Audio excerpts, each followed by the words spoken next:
नमस्कार दोस्तों। छोटी चर्चा नक्षत्र आधारित दैनिक राशिफल या दैनिक भविष्य परामर्श के ऊपर ये श्रृंखला हमने अभी आरंभ करी है। एक खंड इसका अभी YouTube के ऊपर लोड किया है। वर्तमान खंड 1 दिसंबर 2020 मंगलवार के लिए।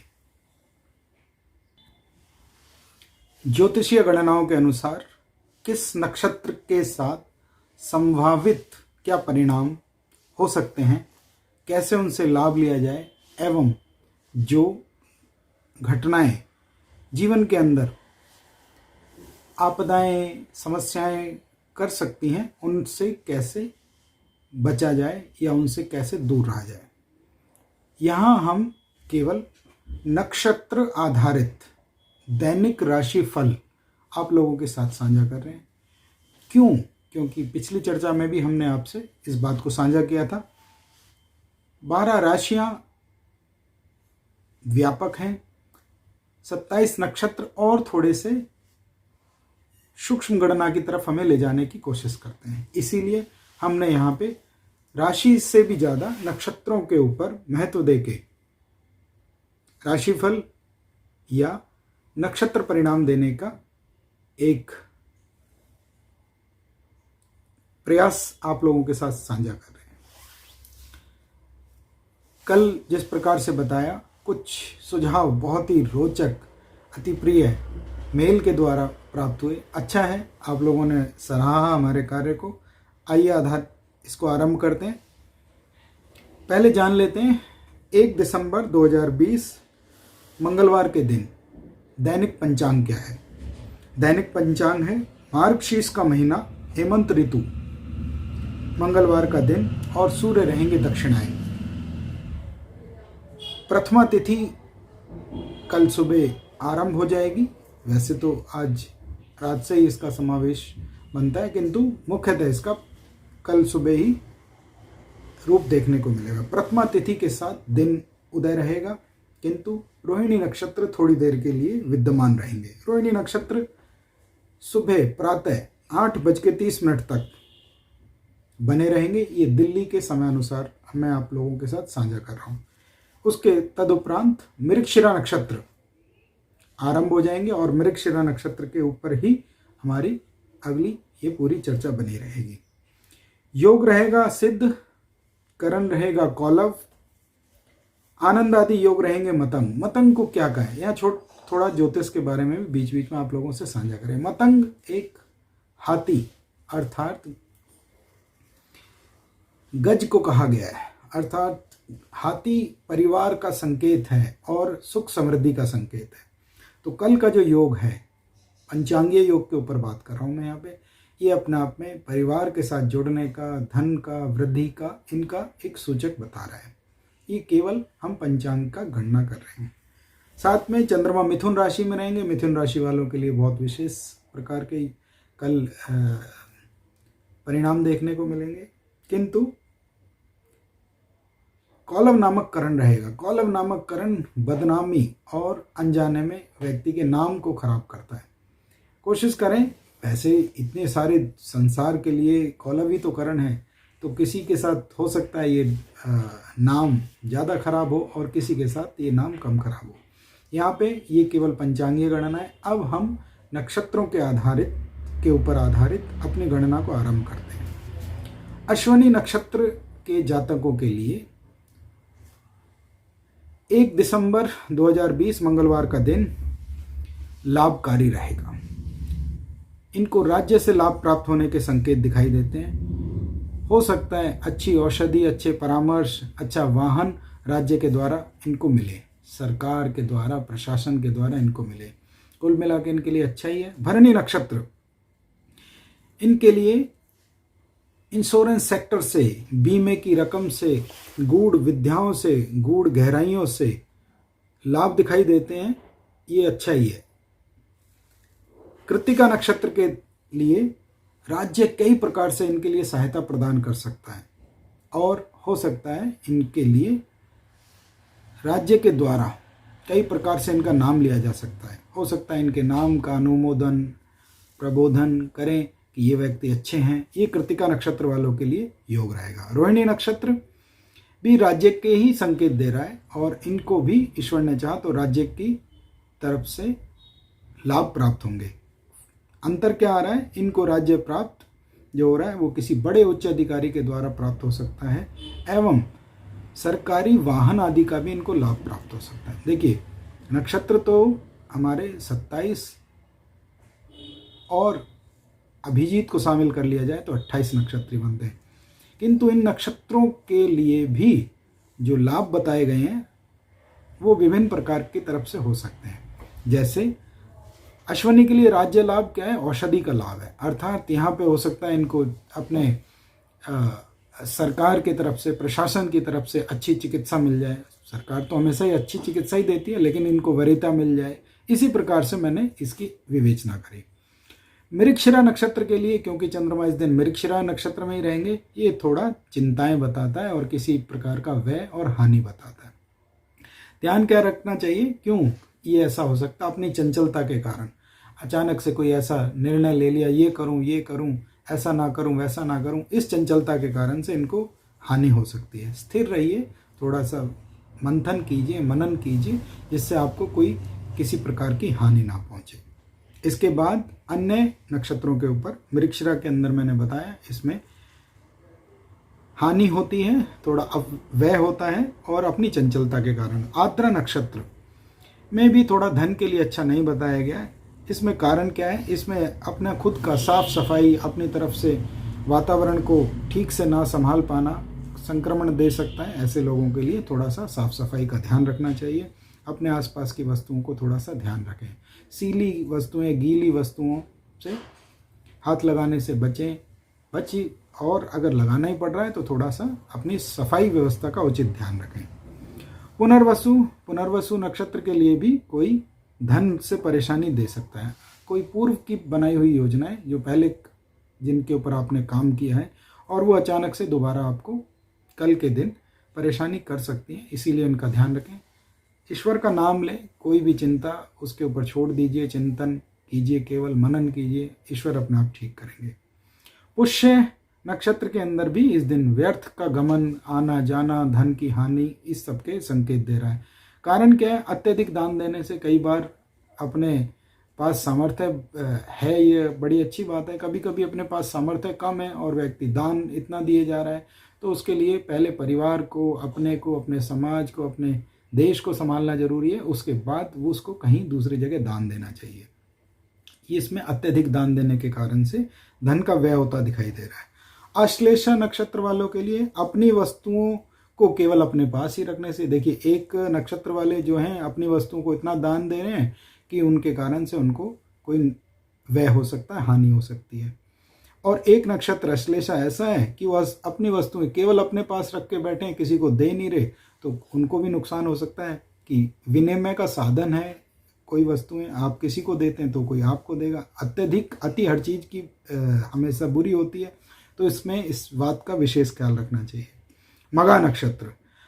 मघा नक्षत्र वालों के लिए भी थोड़ा सा ये हानिप्रद रहेगा। इनके लिए क्या करना चाहिए, क्यों हो सकता है ये अपने परिवार की कुल परंपरा को ना माने, तो उसके कारण से कुछ अचानक से लीक से हटके कार्य कर दें, तो इनके जो परिवार के जो विरासत में मिला हुआ एक शैली है उससे हट जाने के कारण से हानि दिखाई देती है। पूर्व फाल्गुनी में भी इस नक्षत्र के अंदर भी कुछ हानि दिखाई दे रही है। वो किस प्रकार की हानि हो सकती है कि कोई पहले से कोई इनको भ्रमित कर रहा हो, ऐसा कोई जाल बना के बैठा हो इनके लिए कि इनका दोहन किया जा सके, तो इस जाल में ना फंसें और अपनी योजनाओं का पुनर्विचार जरूर करें।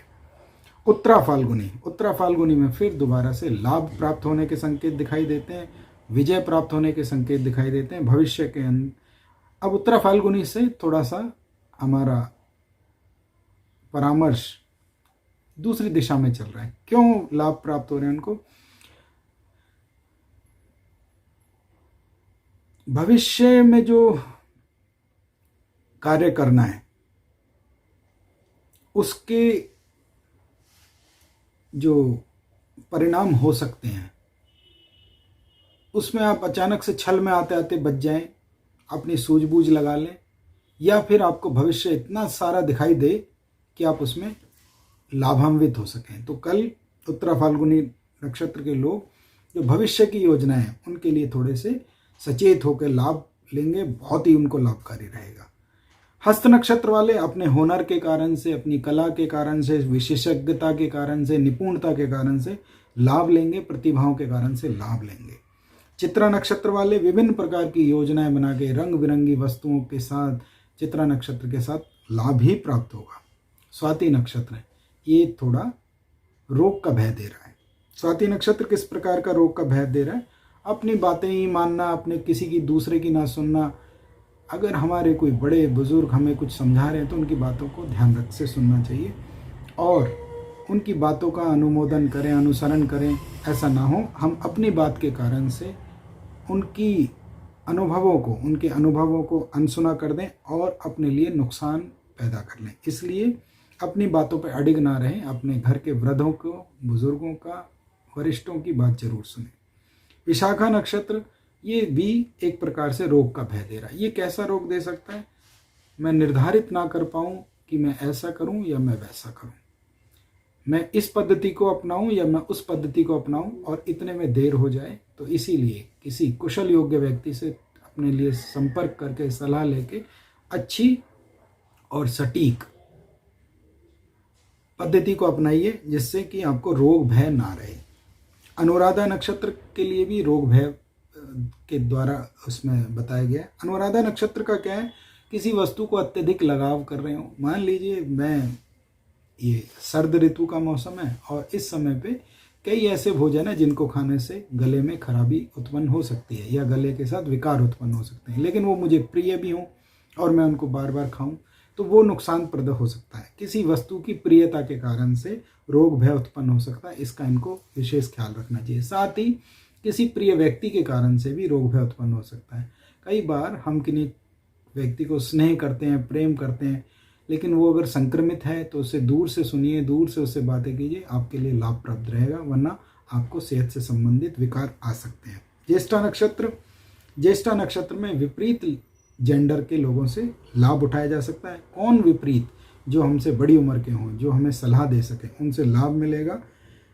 मूला नक्षत्र वाले भी उसी प्रकार से लाभ प्राप्त करेंगे। गहरी वस्तुएं, गहरी सोच वाले व्यक्ति, मान लीजिए कोई बुजुर्ग महिला हैं जो बड़ी गहरी सोच समझ रखती हैं, उनसे आप परामर्श लेंगे, बहुत लाभ मिलेगा। घर में दादी हैं, माँ हैं, नानी हैं, उनसे आप सलाह लेंगे, आपको बहुत ही लाभ मिलेगा। पूर्वाषाढ़ा, ऐसा कोई प्रभाव उससे आपको लाभ मिल सकता है जिसको पहले से सोच रहे हो कि ये तो हमेशा मुझे डपट ही देंगे, लेकिन कल उनसे लाभ मिलने की संभावनाएं बनती हैं और उनकी डांट कल आपके लिए बहुत लाभकारी रह सकती है। उत्तराषाढ़ा, जिसके बारे में ये सोचते हैं मैं इनसे कभी बात करूंगा तो ये मेरे काम में बाद में कमी निकाल सकते हैं, मेरे लिए किसी भी प्रकार का मैं कितना भी अच्छा कर लूँ ये तो मेरे अंदर खामियां निकालेंगे, लेकिन कल उनसे लाभ मिलने के संकेत दिखाई देते हैं। हो सकता है वो कल आपको बहुत ही उचित सलाह दें जिसके कारण से आपको लाभ मिल सकता है। इसी प्रकार यहाँ पे श्रवण नक्षत्र के अंदर किसी बड़ी उम्र की विपरीत जेंडर के व्यक्तित्व से की बातें सुनने से, मान लीजिए कोई हमारे घर के अंदर, जैसे मैंने पहले ही बताया, दादी हैं, नानी हैं, या बिटिया के लिए दादा हैं, नाना हैं, उनकी बातों को सुनने से लाभ प्राप्त होगा और जीवन के अंदर काफ़ी सहयोग मिलेगा। धनिष्ठा नक्षत्र हानि बता रहा है, किसके कारण से? कोई आप अपनी योजना पहले से ही उसको इस प्रकार से उसका प्रचार प्रसार कर दें तो अचानक से उसमें लाभ होने की बजाय हानि हो सकती है। सतबीसा नक्षत्र के अंदर भी कोई हानि ही बताते हैं। ये हानि किस प्रकार की है? कई प्रकार की औषधियाँ रखी हैं, इसको ले लूँ, उसे छोड़ दूँ, उसे ले लूँ, इसे छोड़ दूँ, तो वो विभिन्न प्रकार की औषधियों से कई बार व्यक्ति को लाभ मिलने की बजाय हानि हो जाती है। उचित परामर्श लें, जो इस कार्य के निपुण हैं, विशेषज्ञ हैं, उन लोगों से अगर आप परामर्श करेंगे तो आपको ईश्वर ने चाहा तो बिल्कुल सटीक औषधि का निर्णय ले पाएंगे आप। पूर्व भाद्रपद ऐसी योजना जिसके बारे में पहले से सोच रखा है या उसके ऊपर पहले से आपने कदम बढ़ा रखा है, अपना पहला पग उस पर रखा हुआ है, उसके कारण से अचानक से कोई नुकसान होने की संभावना रहेंगी। थोड़ा देर तक विचार करें और फिर जब समय बीत जाए तो फिर उस योजना के ऊपर कार्य किया जा सकता है।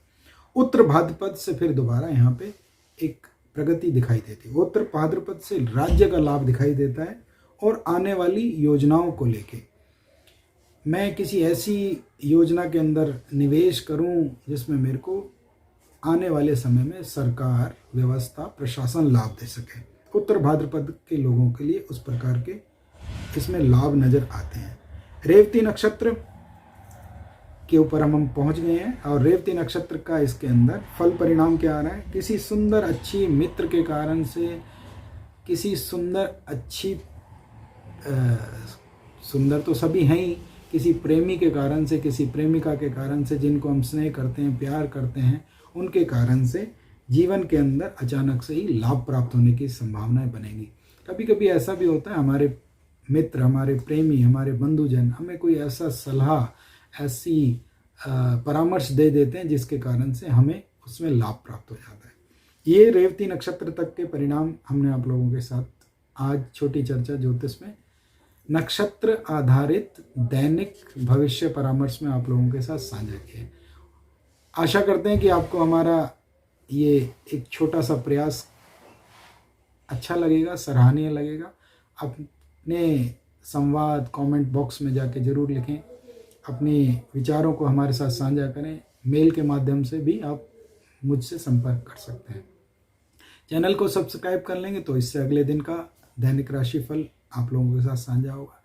एक बार हम लगभग 27 नक्षत्रों को जब पूरा कर लेंगे तो 27 नक्षत्रों से आपको अपना भविष्य परामर्श योजनाएं देखने में काफ़ी लाभ मिल जाएगा। ये ज्योतिष के छात्रों के लिए भी है और आम व्यक्ति के लिए भी है। अभी हमने इसमें परिहार के रूप में, रेमेडी के रूप में, उपायों के रूप में सिर्फ इतना ही बताया है जो काफ़ी कारगर रहता है। जैसे अश्विनी नक्षत्र में हमने बताया कि औषधियों से लाभ मिल सकता है, वाहन से लाभ मिल सकता है।